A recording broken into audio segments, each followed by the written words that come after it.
എല്ലാ പ്രിയപ്പെട്ടവർക്കും ക്രിസ്തുയേശുവിൻ്റെ നിസ്തുല നാമത്തിൽ സ്നേഹവന്ദനം.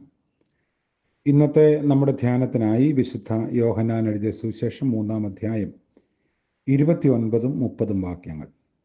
യോഹന്നാൻ 3:29-30. മണവാട്ടിയുള്ളവൻ മണവാളനാകുന്നു. മണവാളൻ്റെ സ്നേഹിതനോ നിന്ന് മണവാളൻ്റെ സ്വരം കേട്ടിട്ട് അത്യന്തം സന്തോഷിക്കുന്നു. ഈ എൻ്റെ സന്തോഷം പൂർത്തിയായിരിക്കുന്നു. അവൻ വളരണം, ഞാനോ കുറയണം എന്ന് ഉത്തരം പറഞ്ഞു. കർത്താവിൻ്റെ പരിശുദ്ധ നാമം വാഴ്ത്തപ്പെടുമാറാകട്ടെ.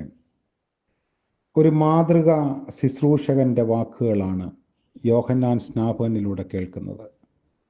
സ്നാനം എന്ന കർമ്മം യോഹന്നാൻ സ്നാപകനോ യേശുവോ പുതുതായി തുടങ്ങിയ കാര്യമായിരുന്നില്ല. ഒരു ഗുരുവിനെ പിൻപറ്റുന്നവർ അതിൻ്റെ അടയാളമായി ചെയ്യുന്ന കർമ്മമായിരിക്കണം അത്. സ്നാപകനും യേശുവും സമാന്തരമായി പ്രവർത്തിക്കുന്നത് നമ്മൾ കാണുന്നു. രണ്ടുപേരും സ്നാനം കഴിപ്പിക്കുന്നുണ്ടായിരുന്നു. അതായത് യോഹന്നാൻ 3:22 വാക്യം മുതൽ താഴേക്ക് വായിക്കുമ്പോൾ നമുക്കതറിയാം. സ്നാപക യോഹന്നാൻ്റെ ശിഷ്യരും ഒരു യഹൂദനും തമ്മിൽ ഉണ്ടാകുന്ന ഒരു തർക്കം യേശുവും യോഹന്നാനും തമ്മിലുള്ള ഒരു മത്സരത്തിലേക്ക് വഴിവയ്ക്കുമോ എന്ന് തോന്നിപ്പോകും. എന്നാൽ സ്നാപകൻ കൃപയോടുകൂടി അർത്ഥപൂർണമായി അത് കൈകാര്യം ചെയ്തു. യേശു വളരണമെന്നും താൻ കുറയണമെന്നും കപട വിനയത്താലല്ല, നിയോഗബന്ധത്തിൽ അദ്ദേഹം ശക്തീകരിച്ചു പറഞ്ഞു. യോഹന്നാൻ അത് ഇങ്ങനെ സമർത്ഥിച്ചു: യേശുവാണ് മണവാളൻ, താൻ മണവാളൻ്റെ തോഴ്മക്കാരൻ.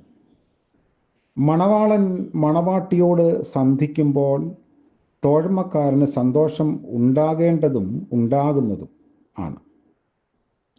ഇസ്രായേൽ ദൈവത്തിൻ്റെ മണവാട്ടിയാണ് എന്ന് പഴയ നിയമത്തിൽ പല ഭാഗത്ത് നമ്മൾ കാണുന്നു. യെശയ്യാപ്രവാചകന്റെ പുസ്തകം 62-ാം അധ്യായത്തിലും 2-ാം അധ്യായത്തിലും ഒക്കെ നമ്മളത് വായിക്കുന്നുണ്ട്. പുതിയ നിയമത്തിൽ യേശുക്രിസ്തു മണവാളനും സഭ മണവാട്ടിയുമാണ്. കൊരിന്ത്യർക്കെഴുതിയ 2-ാം ലേഖനം 11-ാം അധ്യായത്തിൻ്റെ ആരംഭവാക്യം മുതൽ പൗലോസ് അത് ഓർമ്മിപ്പിക്കുന്നുണ്ട്. അതുകൊണ്ട് മണവാളൻ മണവാട്ടിയെ സ്വീകരിക്കാൻ എത്തിയിരിക്കുന്നു. മണവാളനായ യേശു മണവാട്ടിയെ സ്വീകരിക്കുകയാണ്. അതാണ് സ്നാപകൻ്റെ സന്തോഷം. കാരണം തോഴ്മക്കാരനായ തൻ്റെ ഒരുക്കങ്ങളെല്ലാം മണവാളൻ്റെ ആഗമനത്തിന് വേണ്ടിയായിരുന്നു. മറ്റൊരു കാര്യം, പരിശുദ്ധ തൃത്വത്തിൻ്റെ പ്രാധാന്യവും അതിൽ പുത്രൻ്റെ സ്ഥാനവും യോഹന്നാൻ വ്യക്തമാക്കുന്നുണ്ട്. യേശു ഉയരത്തിൽ നിന്നും പിതാവിനാൽ അയക്കപ്പെട്ടവനാണ്. പിതാവിൽ നിന്നും വന്നവൻ പിതാവിൻ്റെ വചനത്തെ പങ്കുവയ്ക്കുന്നവനും ആത്മാവിനെ പകരുന്നവനുമാണ്. പിതാവ് സകലവും പുത്രന് നൽകിയിരിക്കുന്നു.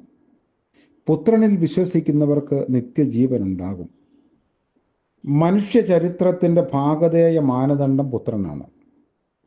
യേശുവിനോട് വിശ്വാസത്തിൽ പ്രതികരിക്കുന്നവർ ശരിയായ പാതയിലാണ് മുൻഗമിക്കുന്നത്.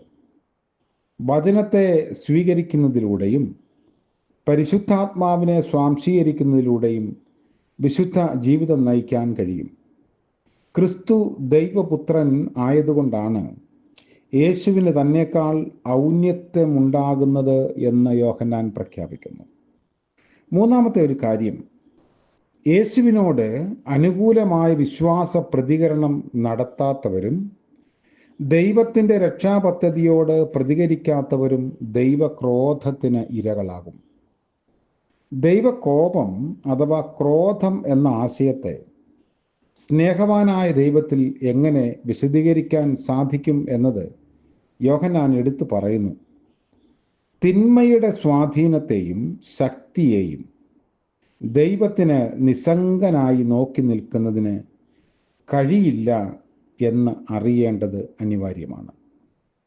തങ്ങളുടെ ദോഷകരമായ തെരഞ്ഞെടുപ്പുകൾക്ക് സ്വയം വിട്ടു നൽകിയവർ അനുഭവിക്കുന്നത് അവരുടെ തന്നെ വിഭ്രമങ്ങളുടെ ഫലമാണ്. ഉള്ളിൽ നിയന്ത്രിക്കുന്ന പരിശുദ്ധാത്മ പ്രചോദനങ്ങൾക്ക് പകരം തങ്ങളുടെ ജഡിക ഇച്ഛകൾക്ക് സ്വയം വിട്ടുകൊടുക്കുന്നവർ തങ്ങളിൽ തന്നെ ധാർമ്മിക ച്യുതിയും അങ്ങനെ സ്വന്തം ഉണ്മയിൽ നിന്നുള്ള അന്യവൽക്കരണവും അനുഭവിക്കും എന്നത് ഈ വേദഭാഗം നമ്മളെ ഓർമ്മിപ്പിക്കുന്നു. അതുകൊണ്ട് യേശുവിൻ്റെ മഹത്വം നമ്മുടെ സന്തോഷവും ജീവിത സാഫല്യവുമാണെന്ന് യോഹന്നാൻ സ്നാപകനെ പോലെ ചിന്തിക്കാൻ നമുക്കും സാധിക്കണം. പരിശുദ്ധാത്മ പ്രേരണകൾക്ക് പകരം ജഡത്തിൻ്റെ ചിന്തകൾ നമ്മെ ഭരിക്കുന്നുണ്ടെങ്കിൽ വീശുമുറം കയ്യിലുള്ളവൻ്റെ പരിശോധനയ്ക്ക് മുൻപിൽ നമ്മൾ പതറിപ്പോകാൻ സാധ്യതയുണ്ടെന്ന് യോഹന്നാൻ്റെ മൂർച്ചയുള്ള വാക്കുകൾ നമ്മെ ഓർമ്മിപ്പിക്കുന്നു. അതുകൊണ്ട് യോഹന്നാൻ്റെ നിലപാട് ഒരു ആത്മീക നിലപാടിൻ്റെ ഉദാഹരണമാണ്. ഞാൻ കുറയുകയും അവൻ വളരുകയും ചെയ്യണം. ഇത് ആത്മീയതയുടെ പ്രകടനമാണ്. ഞാനൊന്നുമല്ല എന്ന് പറയുന്നതാണ് ആത്മീയത. ഞാനെല്ലാമാണ്, ഞാനാണ് എല്ലാം എന്ന് പറയുന്നത് ഒരിക്കലും ആത്മീകതയുടെ ലക്ഷണമല്ല. അത് ജഡിക സ്വഭാവത്തിൻ്റെ ലക്ഷണമാണ്. നമുക്ക് ആത്മീകരായി ജീവിക്കാൻ കഴിയും. നമ്മെ തന്നെ വിട്ടുകൊടുത്ത് താഴ്മയോടും വിനയത്തോടും മാറി നിൽക്കേണ്ടുന്ന സ്ഥാനങ്ങളിൽ മാറി നിന്നും ദൈവിക കൃപയിൽ ജീവിപ്പാൻ നമുക്ക് സാധിക്കട്ടെ. ദൈവം നമ്മെ ശക്തീകരിക്കട്ടെ. പ്രാർത്ഥിക്കാം. കരുണ നിറഞ്ഞ വാഴ്ത്തപ്പെട്ട ഞങ്ങളുടെ കർത്താവേ, സ്വർഗീയ പിതാവേ, മനോഹരമായ പുതിയ ദിവസത്തിൻ്റെ പ്രഭാതത്തിനായി സ്തോത്രം ചെയ്യുന്നു. അവിടുത്തെ കൃപയിൽ അടിയങ്ങൾ ആശ്രയിക്കുന്നു. രാത്രിയിൽ ലഭിച്ച നിദ്രയ്ക്കായും വിശ്രമത്തിനായും സ്തോത്രം. ഉറക്കവും ഉണർവും ദാനമായി നൽകിയല്ലോ. ഇന്നത്തെ പകൽക്കാല ജീവിതത്തിൽ അവിടുത്തെ കരുണയ്ക്കായി യാചിക്കുന്നു. ഞങ്ങളെ തന്നെ താഴ്ത്തുവാൻ, വിനയപ്പെടുവാൻ, ഒന്നുമല്ല എന്ന് പറയാൻ ഞങ്ങൾക്കിടയാകണമേ. അങ്ങനെയുള്ള ആത്മീക ജീവിതത്തിൻ്റെ മാതൃകകളാക്കി ഞങ്ങളെ മാറ്റണമേ. ഇന്ന് ജന്മദിനം ആഘോഷിക്കുന്നവർ, വിവാഹവാർഷികം ആഘോഷിക്കുന്നവർ എല്ലാവരെയും ഓർത്ത് പ്രാർത്ഥിക്കുന്നു. അനുഗ്രഹത്തിൻ്റെ, നന്മയുടെ, പുതുക്കത്തിൻ്റെ പുതുവർഷത്തിലേക്ക് അവിടുന്ന് നയിക്കണമേ. യേശു മശിഹ മൂലം പ്രാർത്ഥിക്കുന്നു. കൃപയോടെ കേൾക്കുമാറാകണമേ. ആമേൻ.